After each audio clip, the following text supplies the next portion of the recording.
Hello students, welcome back to our YouTube channel. तो आज हमारा टॉपिक रहेगा कंपाउंड माइक्रोस्कोप।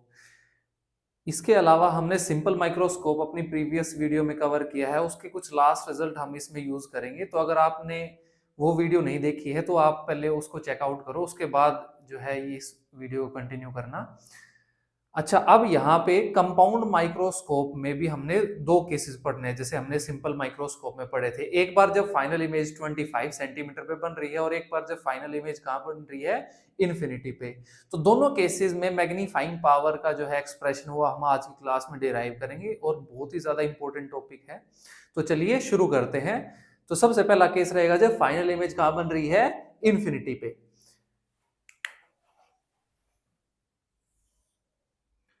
तो कंपाउंड माइक्रोस्कोप में जो है वो दो लेंसेज यूज होते हैं। एक होता है जो ऑब्जेक्ट की तरफ प्लेस होगा, objective lens, and second one is eyepiece.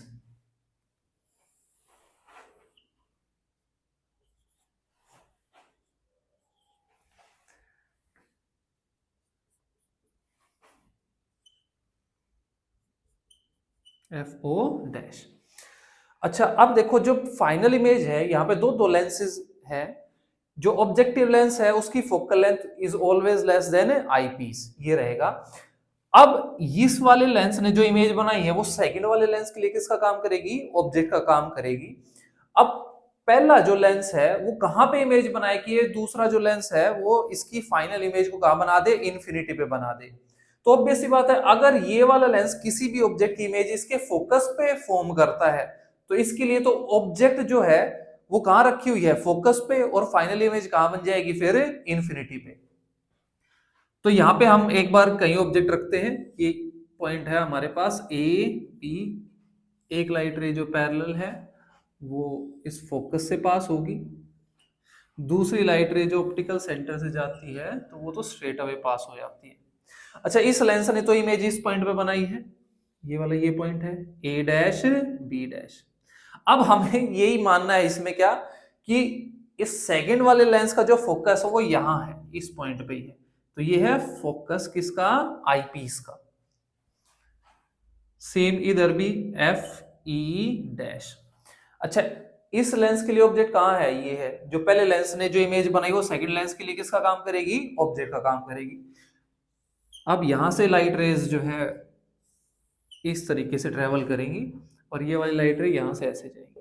अब ये दोनों जो लाइट रेज है, ये देखो ये क्या हो गई, ये पैरेलल हो गई ना, ये उधर मिलेंगी ना ये इधर मिलेंगी। ऐसे इधर भी ड्रॉ करोगे तो ये क्या, कहां जाके इमेज बनेगी, इन्फिनिटी पे जाके इमेज बनेगी।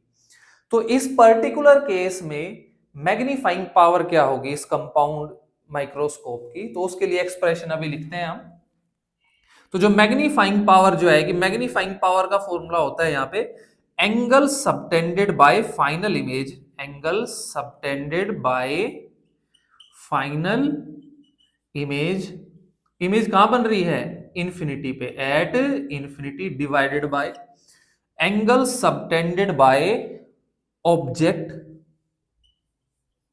Eight least distance of distinct division. अगर इस ऑब्जेक्ट को हम 25 सेंटीमीटर पे रखें तो ये कितना एंगल बनाएगी, वो नीचे ये आएगा। अच्छा, इस फाइनल इमेज ने कितना एंगल सबटेंड किया है, एंगल बीटा, फाइनल इमेज। तो इसको हम लिखेंगे यहाँ पे बीटा बाय अल्फा। अच्छा, अब यहां अगर ऑब्जेक्ट तो हमने कहीं पे भी रख रखी है तो एग्जैक्टली हम इसके लिए एक अलग से जो है वो रे डायग्राम बनाते हैं इसमें, कि अगर हमारे पास जो ऑब्जेक्ट है, एक्चुअल ऑब्जेक्ट ए बी, ये है रियल ऑब्जेक्ट जिसकी हाइट क्या है, एच।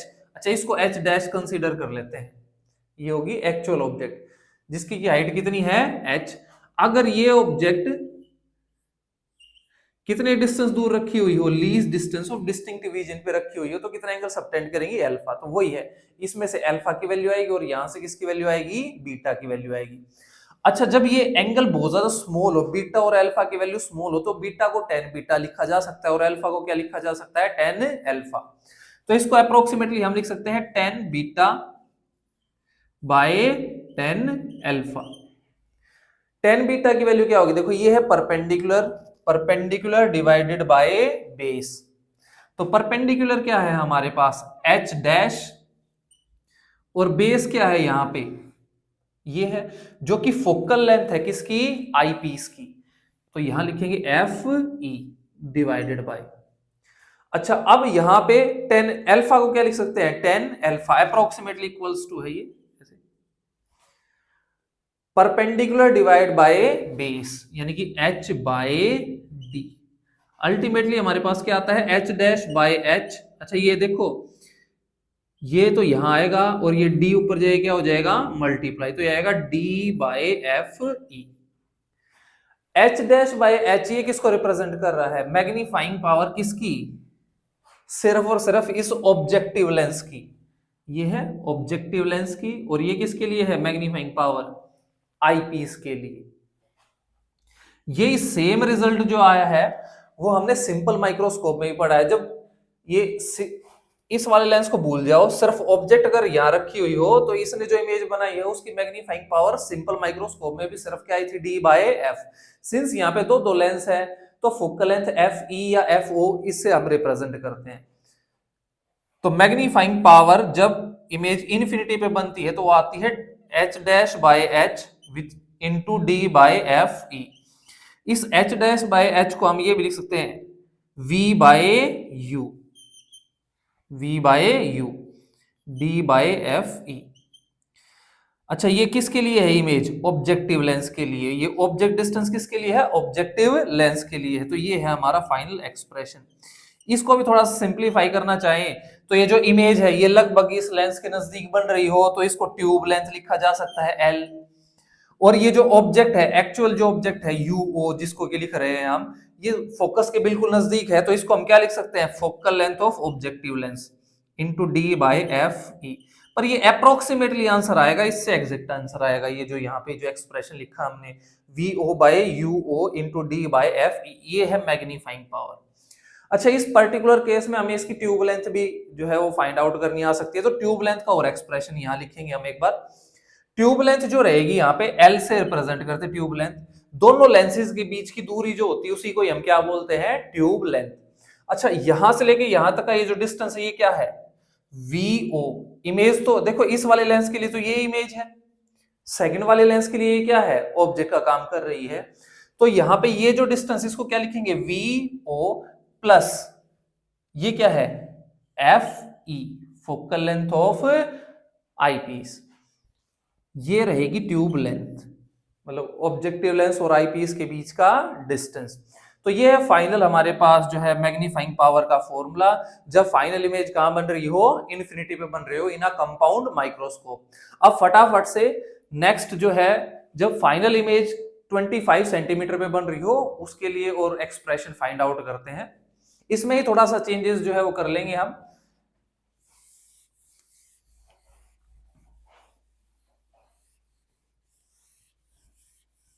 देखो यहां रहेगा angle subtended bye final image at, अब इमेज इंफिनिटी पे नहीं बन रही, कहां बन रही है, least distance of distinct vision पे, जो कि दोबारा से बीटा बाय अल्फा होगा, 10 बीटा बाय 10 अल्फा, ये सेम ही रहेगा। बस यहां पे थोड़ा सा रे डायग्राम में चेंज आएगा, वो क्या आएगा वो देखो। अब इसको दोबारा से यहां क्या लिखेंगे आप, अब इसका जो फोकस है वो यहां एग्जिस्ट नहीं कर रहा, ये यहां नहीं है इसका फोकस, इसको कहीं और लिखते हैं, ये रहा FE। तो ये जो FE डैश है ये थोड़ा सा और आगे इस तरफ लिख लेते हैं। बस ये थोड़ा थोड़ा सा इसमें चेंजेस जो है हमें वो करने हैं। अब देखो ये जो ऑब्जेक्ट है, ये जो ऑब्जेक्ट है ये कहां रखी हुई है, पहले लेंस ने जो इमेज बनाई वो दूसरे लेंस के लिए किसका काम करेगी, ऑब्जेक्ट का काम करेगी। अब ये ऑब्जेक्ट रखी है ऑप्टिकल सेंटर और फोकस के बीच में। अब ये कैसी इमेज बनाएगा, वर्चुअल एंड इरेक्ट इमेज बनाएगा ये आईपीस जो सेकंड जो लेंस है। तो एक लाइट रे जो पैरेलल आई है वो कहां से पास होगी, इस फोकस से पास होगी, इस वाले फोकस से। ये लाइट रेज उधर तो मिलेंगी नहीं, इनको थोड़ा सा इस तरफ अगर मैं ड्रॉ करना चाहूं ऐसे, तो ये यहां कहीं जो है जो रेज है वो यहां कहीं मिल जाएंगी इस पॉइंट पे, A डैश B डैश। अच्छा A डैश B डैश नहीं, A डबल डैश, क्योंकि दूसरी इमेज है ना, A double dash B double dash इससे रिप्रेजेंट करेंगे। और H डबल डैश क्या है, ये इसकी हाइट। फाइनल इमेज दो इमेज है देखो, एक तो इस लेंस ने जो इमेज बनाई वो ये है, एच डैश से रिप्रेजेंट कर रहे हैं, और दूसरा इस सेकंड लेंस ने इस इमेज की भी क्या बना दी, एक और इमेज, तो ये आएगा एच डबल डैश, इसको हम क्या कर लेते हैं, रिप्रेजेंट कर लेते हैं। इस पर्टिकुलर केस में मैग्नीफाइंग पावर वही angle subtended bye, magnifying power का क्या फॉर्मूला होगा, angle subtended bye final image, क्योंकि दो इमेज बन रही है ना, तो यहां क्या लिखेंगे, फाइनल इमेज। फाइनल इमेज कहां बन रही है इस बार, at least distance of distinct vision divide by angle subtended by object placed at least distance of distinct vision. Same वही करना है, यहां पे भी बीटा बाय अल्फा, ये वाला एंगल क्या रहेगा, बीटा, और ये वाला एंगल क्या रहेगा, अल्फा। देखो असलियत में तो ऑब्जेक्ट 10 सेंटीमीटर पे रखी हो सकती है, हम ये अल्फा एंगल अज्यूम कर रहे हैं। अगर ऑब्जेक्ट 25 सेंटीमीटर पे रखी होती तो कितना एंगल बनता, तो अजम्पशन के लिए इसके लिए इसको अलग से बनाया है यहाँ, क्योंकि ये डिस्टेंस तो असलियत में तो कुछ और भी हो सकता है, पर अगर इसको 25 सेंटीमीटर पे रखते तो कितना एंगल जो है वो बनता, तो इसलिए यहां पे क्या लिखा है, बीटा बाय अल्फा। इसको अप्रोक्सीमेटली फिर वही लिख सकते हैं, 10 बीटा बाय 10 अल्फा। अच्छा, अब यहां पे 10 बीटा की वैल्यू क्या होगी, वही सेम परपेंडिकुलर अपॉन बेस, तो बीटा तो ये इस वाले ट्रायंगल में भी है, परपेंडिकुलर क्या है यहाँ पे, एच डैश बाय बेस क्या है यहाँ पे, इस बार इसको एफ ई नहीं लिख सकते, क्या लिखना पड़ेगा, u e, object distance for eyepiece. ये जो डिस्टेंस है क्या है, object distance divided by 10 alpha, 10 alpha तो इसमें है परपेंडिकुलर डिवाइड बाय बेस, यानी कि एच बाय डी, तो ये हमारे पास आएगा h dash by h into d by u e. अच्छा, अब ये जो लेंस है आईपीस जो है, ये अपने आप में एक सिंपल माइक्रोस्कोप की तरह काम कर रहा है, और हमने कल की क्लास में देखा था कि जब सिंपल माइक्रोस्कोप में ऑब्जेक्ट ऑप्टिकल सेंटर और फोकस के बीच में होती है और इमेज कहां बनती है, 25 सेंटीमीटर पे बनती है, तो उसकी जो मैग्नीफाइंग पावर निकल के आती है वो होती है डी बाय एफ प्लस 1। तो ये रिप्रेजेंट कर रहा है किसको, एम ओ, ऑब्जेक्टिव लेंस की मैग्नीफाइंग पावर। ये किसको रिप्रेजेंट कर रहा है, मैग्नीफाइंग पावर ऑफ आईपीस। अब आईपीस अपने आप में एक सिंपल माइक्रोस्कोप की तरह काम कर रहा है, और सिंपल माइक्रोस्कोप की मैग्नीफाइंग पावर होती है जब फाइनल इमेज 25 सेंटीमीटर पे बनती है तो डी बाय एफ प्लस 1 होती है। तो अब इसकी जगह हम लिख सकते हैं डायरेक्टली यहां पे, देखो एच डैश बाय एच की जगह क्या लिखेंगे, v o by u o into ये जो मैग्नीफाइंग पावर आईपीस के डी बाय यू किसके इक्वल आया था, डी बाय एफ प्लस 1। अच्छा, ये एफ क्या है, फोकल लेंथ ऑफ आईपीस रहेगा इस बार, तो ये है हमारे पास इसका final result, v o by u o bracket में रहेगा d by f e plus 1, या फिर ये कुछ भी इन दोनों में से लिख सकते हो। अगर इसका अप्रोक्सीमेटली आंसर लिखना चाहते हो कि भाई हाँ इसको ट्यूब लेंथ की टर्म्स में लिखना चाहते हो, फोकल लेंथ की टर्म्स में लिखना चाहते हो, तो ये जो इमेज है ये लगभग इस लेंस के नजदीक बन रही है, तो इसलिए इस VO को हम लिख सकते हैं ट्यूब लेंथ L से रिप्रेजेंट कर सकते हैं, और ऑब्जेक्ट डिस्टेंस को focal length of objective lens से रिप्रेजेंट कर सकते हैं। तो यहाँ पे जो हमारा जो फाइनल रिजल्ट जो निकल के आएगा वो ये आएगा, मैग्नीफाइंग पावर का एक्चुअल रिजल्ट तो ये है VO by UO into d by f e plus 1।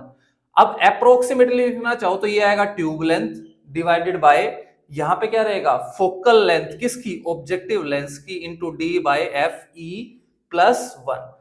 तो ये भी लिख सकते हैं। जनरली तो इसी से न्यूमेरिकल सोल्व करोगे तो ज्यादा एक्यूरेट आंसर आएगा, उसमें तो ऐसे ही अलग ही आंसर आता है, पर एक्सप्रेशन डिराइव कर रहे हो तो ये लिख सकते हैं। अच्छा, अब यहाँ पे इस ट्यूब लेंथ कितनी है, यहां से लेके यहां तक का डिस्टेंस कितना है, एल की वैल्यू कितनी है, तो ट्यूब लेंथ जो आएगी वो आएगी image distance for objective lens यानी कि वी ओ प्लस ये क्या है वैल्यू, यू ई। अच्छा, मॉडुलस इसलिए लगाया क्योंकि इस तरफ के जो डिस्टेंस होते हैं वो क्या होते हैं, नेगेटिव होते हैं, और नेगेटिव डिस्टेंस लिखेंगे तो यहाँ तो प्लस ही करना है, तो इसलिए उसका क्या लिख दिया, मॉडुलस ऐसे ये लिख दिया, ताकि नेगेटिव वैल्यू तो अभी क्या आ जाए, ये पॉजिटिव आ जाए, तो ये आएगी इस केस में ट्यूब लेंथ। तो होपफुली आज जो भी हमने इस पर्टिकुलर लेक्चर में आज जो भी पढ़ाया हमने, तो वो आप लोगों को समझ में आया होगा।